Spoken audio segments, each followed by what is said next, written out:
দেখো গরম গরম এক প্লেট সস আর চিকেন মোমো নিয়ে রেডি। তো এটা কিভাবে করেছি ঝটপট দেখে নাও। মোমো মানে সবার কাছে হচ্ছে ভীষণ একটা আনহেলদি খাবার, কিন্তু এটাকেও হেলদিভাবে ঘরে বানানো যায়, সম্পূর্ণ একদম হেলদি। তো প্রথমে আমি সসটা বানিয়ে নেবো। টমেটোটাকে আর শুকনো লঙ্কা সেদ্ধ করে নিয়েছি, যেহেতু মোমোর পরিমাণ অল্প সেহেতু সসটাও অল্পই বানাবো, মানে মোমোর চাটনি যেটাকে বলে, সস নয়। যাই হোক, এবার কড়াইয়ে সাদা তেল দিয়ে কিছুটা রসুন নিয়ে এটাকে লাল লাল করে আমি ভেজে নেব। আর এদিকে ভাজা হতে হতে কী কী সবজি কেটেছি সেগুলো তোমাদের সামনে দেখিয়ে দিলাম। এবার দেখো লাল লাল ভাজা হয়ে গেছে। এরপর যেটা পেস্ট করে রেখেছি টমেটো আর শুকনো লঙ্কাটা, ওটা দিয়ে দিলাম ওর মধ্যে। এরপর একটু টমেটো কেচাপ দিয়ে দেবো, ঘরে যেটা ছিল ওটাই দিয়ে দিচ্ছি টমেটো কেচাপটা। এবার এটাকে বেশ একদম লো ফ্লেমে নাড়াচাড়া করতে থাকবো। এর মধ্যে দিয়ে দেবো একটুখানি নুন, দেবো চিনি একটু, তারপর দেবো কাশ্মীরি লঙ্কার গুঁড়ো যাতে কালারটা খুব ভালো আসে, আর একটু দিয়ে দেবো গোলমরিচের গুঁড়ো। কি অসাধারণ যে স্বাদ হয়েছিল চাটনিটা, মানে এটা দিয়ে তুমি পিৎজাও বানাতে পারবে। একদম হোমমেড স্পাইসি, একদম খানিকটা সিজওয়ান টাইপের সস হয়ে গেছিলো, মানে সিজওয়ান সসগুলো যেরকম হয় ওই রকম চাটনিটা হয়েছিল, দারুণ দারুণ ছিল। তো চলো এদিকে আমি ওই যে যেগুলো দিয়ে কাটারগুলো দিয়ে সব একদম মিহি করে কেটে নিয়েছি, আর মিক্সিতে আমি চিকেনটা পেস্ট করে নিয়েছি। ঠিক আছে, কাটাতে খুব ভালো হয়েছে, সুন্দর একদম ছোটো ছোটো ছোটো ছোটো হয়েছে। এবার কড়াই সাদা তেল নিয়েছি, দেখতেই পাচ্ছ।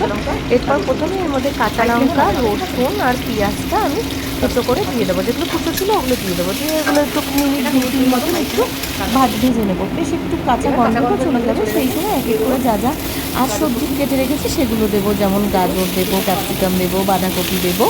সমস্ত কিছু দিয়ে হাই ফ্লেমে করতে থাকতে হবে রান্না, বেশি সময় লাগবে না। এটা ভাজাটা করতে হবে 5 মিনিট মতন, একদম হাই ফ্লেমে করতে হবে, তাতে জলও বেরোবে না, খুব একদম সেদ্ধ হয়ে গলেও যাবে না, বেশ বোঝা যাবে যে আছে কিছু একটা।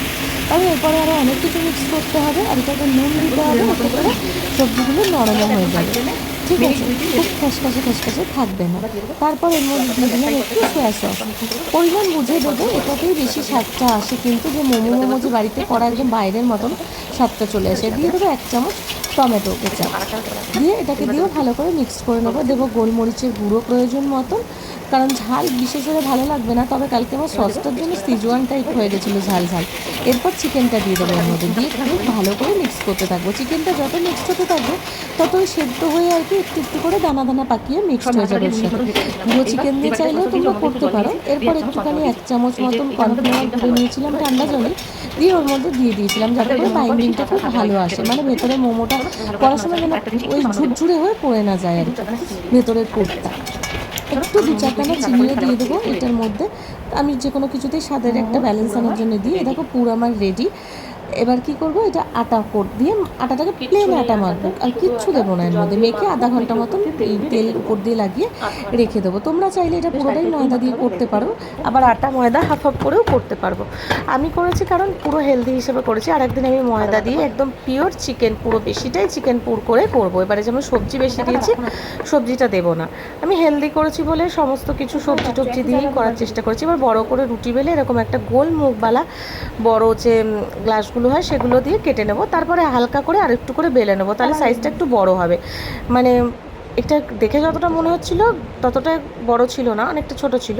সেটাকে আমি আবার একটু বেলে নিয়ে হয়েছে। আমি দুটো শেপে মোমো করেছি, গোল গোল করে। আর ক্যামেরার সামনে না আমার এই কিছু বানাতে গেলে দেখাতে আমি ঠিকঠাক পারি না। যাই হোক, এরকম গোল করে আমি করে নিলাম। আর করবো আর একটা লম্বা মতন, এইটা বেশি ভালো লাগছিল, তবে দেখাবো আমি লম্বা করাটা তোমাদের। লম্বাগুলো বেশি সুন্দর হয়েছিল, একদম দোকানের মতন হয়েছিল। এটা 2 ধরনের দোকানে হয়, একটা কুচি কুচি আর একটা এই টাইপের সাইড কুচি মতন। এই সাইড কুচিটা আমার বেশি ভালো লাগে দেখতে, আমি ওই জন্য সাইডের এই কুচি দেওয়া এটা করেছি। দেখো ভীষণ সুন্দর লাগে দেখতে। তো চলো, এই যে স্টিমে বসিয়ে দিয়েছি আমি, কত ওই 20 মিনিট মতন স্টিম করেছি, ব্যাস রেডি হয়ে গেছে। তারপরে সস দিয়ে দিলাম।